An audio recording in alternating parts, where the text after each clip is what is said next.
Doctor Nirmal ji Chordia का सम्मान किया जा रहा है। समाज की महान विभूति डॉक्टर निर्मल जी चौरड़िया। ओसवाल महोत्सव 2019 चल रहा है और विभिन्न ओसवाल समाज की पूरी दुनिया की विभूतियां यहां पहुंची हुई है और अनेकों अनेक अभी हमने और भी विभूतियों से परिचय प्राप्त किया। अब ओसवाल समाज की ही सूरत में रहने वाले डॉक्टर निर्मल जी चौरड़िया हमारे साथ में हैं, जिन्होंने अभी एक बहुत शानदार स्पीच भी यहाँ पर दिया और हेल्थ इज़ वेल्थ पे कैसे आदमी फिट रह सकता है। आप बच्चों के डॉक्टर हैं, बहुत वहाँ पर उन्होंने नाम कमाया है। आज बहुत सौभाग्य की बात है कि सुजानगढ़ अपनी मातृभूमि में यहाँ पर पधारे हैं। सर वेलकम है आपका बहुत बहुत। और सर कैसा महसूस हो रहा है? आप वैसे सूरत में भी बहुत बिजी रहते हैं, आपके बिजी शेड्यूल से आपने यहाँ पर समय निकाला और यहाँ पर आपके समाज को आपने जब एक साथ इतनी ज़्यादा मात्रा में समाज के फंक्शन तो होते हैं लेकिन शायद इतना बड़ा फंक्शन नहीं होता और अपनी मातृभूमि पे, और तो कैसा महसूस कर रहे हैं आप? देखिए मुझे बहुत ही अच्छा लग रहा है। मैं इस भावनाओं को शब्दों में व्यक्त करना मेरे लिए बहुत मुश्किल है क्योंकि मेरा बचपन सुजानगढ़ में बीता है। मैं 10वीं कक्षा तक ओसवाल विद्यालय में स्टूडेंट रहा हूँ, यहाँ का विद्यार्थी रहा हूँ, यहाँ की गलियों में खेला हूँ, छोटी छोटी चीज़ें, तालाब पे घूमा हूँ, वहाँ साइकिल चलानी सीखी, वहीं पे गिरा, हाथ पाँव में चोट भी लगी। तो बहुत सारी स्मृतियाँ हैं मेरी सुजानगढ़ से। बस अब थोड़ा सा एक रिग्रेट भी कह लीजिए या मन में थोड़ी तकलीफ भी है कि काफ़ी लंबे अरसे के बाद में मैं सुजानगढ़ आया हूँ, लेकिन बहुत खुशी हो रही है कि आज हमारा सुजानगढ़ का ओसवाल जो समूह है वो पूरे भारत से नहीं विदेशों से भी बहुत से लोग यहाँ पधारे हैं। लगभग 2700 से 3000 की संख्या में उपस्थित हुए हैं। तो सबसे मिलके, बुजुर्गों से मिलके, भाई बहनों से मिलके, मेरे दोस्तों से मिलके, क्लासमेट से मिलके, जो स्कूल में साथ पढ़े हैं, उनका मिलके बहुत अच्छा लगा। तो मुझे लगता है कि अब रेगुलर मुझे यहाँ आना चाहिए और इस मिट्टी का जो ऋण है वो किसी भी रूप में मुझे चुकाना चाहिए। तो मैं इसमें जुड़ के कोई ना कोई एक्टिविटी ज़रूर करना चाहूँगा। अभी कितने वर्षों बाद सुजानगढ़ आने का काम पड़ा आपको? मैं 23 साल के बाद आ रहा हूँ। 23 साल पहले। वैसे यहाँ पर आपका किस लोकेशन में, कहाँ पर है घर?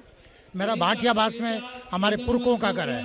यहाँ का एक चौरड़िया परिवार है जो हमारे गुरुदेव हुए थे आचार्य श्री महाप्रज्ञ जी, वो हमारा उनका परिवार एक ही है। तो 2 चौरड़िया के भाई, एक टमकोर गए, एक सुजानगढ़ आए। तो सुजानगढ़ का जो मूल घर है चौरड़िया का वो हमारे भाटियाबास में। मेरे दादाजी का नाम मालचंद चौरड़िया था और अभी मेरे बड़े चाचा जी के लड़के चिरंजीवी लाल चौरड़िया, उन्होंने हंस महल पे यानी कोठारी रोड पे भी मकान बनाया है चंदन कुंज करके। तो सम्मान आपको वहाँ भी खूब मिलता होगा, सम्मान के लिए आपकी कोई कमी नहीं है, आपको हर जगह सम्मान मिलता है। लेकिन अपने ही समाज में, अपने ही गांव में जब आपको सम्मानित किया जाता है तो कैसी भावना दिल में बनती है? देखिए ऐसे है, पहली बात यह है कि आज तक जो भी काम किया वो एक सर्विस के रूप में किया, अपना कर्तव्य समझ के किया। सम्मान के लिए कभी भी कोई काम नहीं किया, लेकिन सम्मान सब लेवल पे मिला, नेशनल लेवल पे, इंटरनेशनल लेवल पे, गुजरात के लेवल पे, सूरत शहर के लेवल पे। और आज सुजानगढ़ का जो सम्मान मिला है, बाकी सब सम्मान बराबर और ये एक सम्मान बराबर, ऐसा मैं मानता हूँ। इसका मेरा इतना ज़्यादा महत्व है क्योंकि जो बच्चे का जो विकास होता है वो बचपन का विकास होता है। 6 से लेकर 12 साल की उम्र, जब मैं यहाँ सुजानगढ़ छोड़ा था तो मैं 14 साल का था। तो यहाँ पे मेरी जड़ें यहाँ मजबूत हुई है। तो आज यहाँ सम्मान मिलना, अपने बुजुर्गों से सम्मान मिलना, उनके हाथों से सम्मान मिलना, इससे बड़ी और क्या बात हो सकती है। तो हेल्थ पे क्या कहना चाहेंगे आप, क्या मैसेज देना चाहेंगे आप? एज ए डॉक्टर हैं तो समाज के लिए या अन्य जो भी व्यूअर्स हैं सभी के लिए किस तरह से इंसान को अपने हेल्थ के ध्यान रखना चाहिए और कौन कौन सी बातों का? देखिए हेल्थ के लिए जो सबसे पहला बड़ा मैसेज जो मेरा ये है कि हेल्थ के बारे में अवेयरनेस क्रिएट होनी चाहिए, जागृति आनी चाहिए। क्या हो गया है कि हम मानते हैं विज्ञान ने हमको इतनी सारी चीज़ें दे दी तो विज्ञान ही सब काम कर लेगा। आयु 70 साल की हो गई तो डॉक्टर ठीक कर देगा, अस्पताल ठीक कर देंगे। हार्ट बीमारी हो गई, स्टेंट लग गया तो ठीक हो गया। स्टेंट एक प्रकार का टेम्पररी उपाय है, वो बाईपास नहीं है। बाईपास एक टेम्पररी उपाय है, वो हार्ट को ठीक नहीं करता। हमें अपने हार्ट को ठीक रखना है, हमें अपने लंग्स को ठीक रखना है, हमें अपने ब्रेन को ठीक रखना है। तो ये होगा जब हमारी दिनचर्या जो है वो दिनचर्या में एक डिसिप्लिन आ जाए कि क्या खाना चाहिए, क्या नहीं खाना चाहिए, पानी ज़्यादा पीना चाहिए, रात को नींद अच्छी लेनी चाहिए, ज़्यादा तनाव नहीं होना चाहिए, ज़्यादा चिंताएं नहीं होनी चाहिए। कुछ हम बिना बात की चिंता करते हैं तो उसका सोल्यूशन आना चाहिए। चिंता नहीं, चिंतन करो। हमारे महाप्रज्ञ जी कह गए कि चिंता नहीं, चिंतन करो। तो चिंता नहीं करते, हम चिंता ही करते हैं। तो ये भी ज़रूरी है। डर है, फियर, अननोन फियर में जीते हम। डर किस बात का है? डर को फेस करो, ठीक है। और जो चैलेंजेस जो आ रही है नई साइंस के कारण, टेक्नोलॉजी के कारण, आज सबसे बड़ी चैलेंज क्या हो रही है? माँ बाप को अपनी चिंता नहीं है, अपने बच्चों की चिंता है कि बच्चों को कैसे संभालें। वो आजकल के माँ बाप को समझ में नहीं आता है। हमारे पेरेंटिंग कैसे, हमारे माँ बाप को कभी हमारी चिंता नहीं हुई, हमारे दादा दादी को कभी हमारी चिंता नहीं हुई। हम कैसे पढ़ लिए, कैसे खेल लिए, कैसे घूम लिए। आज तो बच्चा 1.5 साल का होता है ना, तो कौन से प्ले ग्रुप में डालना, वहाँ से चिंता शुरू हो जाती है। 2.5 साल का होता है, कौन सी अच्छी स्कूल है, वहाँ से चिंता शुरू हो जाती है। 4 साल का होता है, बच्चे को 400 104 बुखार है, हम कहते हैं इसका बुखार ठीक करो। अरे डॉक्टर साहब कल इसकी परीक्षा है। मैं कहता हूँ 4 साल के बच्चे की परीक्षा, क्या परीक्षा होगी इसकी? लेकिन ये माँ बाप को समझाना जरूरी है। तो मैं ये मानता हूँ कि सब लेवल पे काम करना होगा।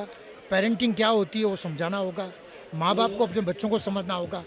टेक्नोलॉजी का कैसे उपयोग करना, जैसे मोबाइल फ़ोन है, टीवी है, सोशल मीडिया है, फेसबुक है, व्हाट्सएप है। आजकल क्या क्या नहीं हो रहा है, इतने सारे क्राइम इन सब चीज़ों के कारण हो रहे हैं। अभी मुझे एक सवाल पूछा गया कि सुसाइड का रेट क्यों बढ़ रहा है? सुसाइड का रेट इसलिए बढ़ रहा है कि हम अनएक्सपेक्टेड, जो कहते हैं अनरियलिस्टिक एक्सपेक्टेशन, हस्बैंड वाइफ से एक्सपेक्ट कर रहा है ऐसी चीज़ें जो वाइफ दे नहीं सकती। वाइफ हस्बैंड से एक्सपेक्ट कर रहा है जो हस्बैंड नहीं दे सकता। बच्चे माँ बाप से एक्सपेक्ट कर रहा है जो माँ बाप नहीं दे सकते। माँ बाप बच्चों से एक्सपेक्ट कर रहे हैं जो बच्चे नहीं दे सकते। हम समाज से एक्सपेक्ट कर रहे हैं जो समाज सब तरह से नहीं दे सकता है। हमें अपनी रियलिटी समझनी होगी। एक्सपेक्टेशन जहाँ ज़्यादा होगी, वहाँ अपेक्षाएं जहाँ बढ़ेगी, वहाँ तकलीफ आएगा, वहाँ दुख आएगा, क्योंकि you can not satisfy everything. आपको रियलिटी समझनी होगी और रियलिटी एक्शन लेना पड़ेगा। मुझे लगता है बच्चों पे जो यंग एज है, 5 साल से लेकर 15 साल की उम्र है, यह टेंडर एज है। यहाँ पे हम बीज जो है ज़मीन में बोते हैं, उसकी जड़ें मजबूत करते हैं, उसको खाद डालते हैं, उसको पानी डालते हैं। जितनी जड़ें मजबूत, उतना वृक्ष ऊपर जाएगा, उतना वृक्ष मजबूत होने का।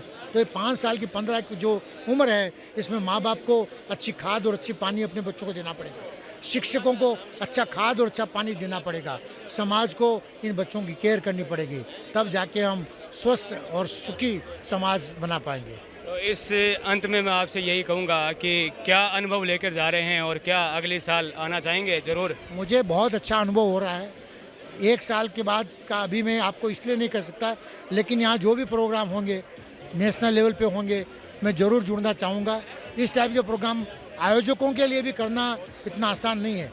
6 महीने इसका आयोजन चल रहा है, इतने बड़े पैमाने, लेकिन इस पैमाना जो इस बार लिया है, कम से कम 3 साल में एक प्रोग्राम होना चाहिए, इतने बड़े पैमाने पे। बाकी दूसरे प्रोग्राम हो सकते हैं, 2 या 3 साल में एक प्रोग्राम होना चाहिए। और मैं नेक्स्ट बार आप आना चाहेंगे? नहीं, मैं ज़रूर आना चाहूँगा और बार बार आना चाहूँगा। अभी क्या है कि मुझे थोड़ा ज़रूरत जहाँ लगे हेल्थ के क्षेत्र में, आरोग्य के क्षेत्र में, वहाँ भी मैं कंट्रीब्यूट करना चाहता हूँ। और उससे आगे बढ़ के सुखी जीवन लोग कैसे जिए, उसके लिए भी काम करने की मेरी इच्छा है।